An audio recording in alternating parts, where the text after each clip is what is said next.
ओंकार मर्ढेकर शिकून मोठा माणूस व्हायचं, घराचा आधार व्हायचं त्याचं स्वप्न.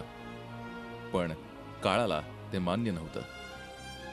10वीच्या निकालाच्या आदल्याच दिवशी काळानं त्याच्यावर घाला घातला.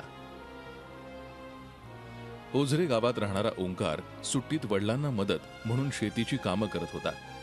मात्र रविवारी शेतीची कामं आटपून परत येताना भरधाव जीपनं त्याला धडक दिली आणि त्यातच त्याचा दुर्दैवी अंत झाला. त्याच्या मृत्यूच्या दुसऱ्याच दिवशी 10वीचा निकाल लागला. ओंकार 78% गुणांसह पास झाला. पण जीवनाच्या परीक्षेत मात्र अपयशी ठरला. आम्ही पाकण्या येस्तोपर्यंत रस्त्याला येस्तोवर त्याच्या जागेपर्यंत येस्तोवर त्याला नेला. त्याच्या आजीने तिला हाडला. त्याच्या ह्यांचा मुलगा होता, त्याला पण लागले. ओंकारच्या निधनामुळे श्री मेरू विद्या मंदिर शाळेतले शिक्षक आणि त्याच्या मित्रांनाही मोठा धक्का बसलाय.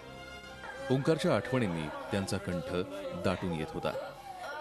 10वीमध्ये त्यानं खूप चांगलं यश मिळवलं. खरं सांगायचं म्हणजे तो आता नाहीये ही कल्पना आम्हाला करवतच नाहीये, कारण नियती पुढे आपल्याला जाता येत नाही. सगळ्यांवर मिळून असायचा. त्या दिवशी बोलला होता तो, मी खूप अभ्यास करते, त्याच्यापेक्षा जास्त मार्क पडणार मला. ओंकारच्या वडिलांची दृष्टी अत्यंत कमी, त्यातच शेतीही अल्प आणि तीही पावसाच्या पाण्यावरच अवलंबून.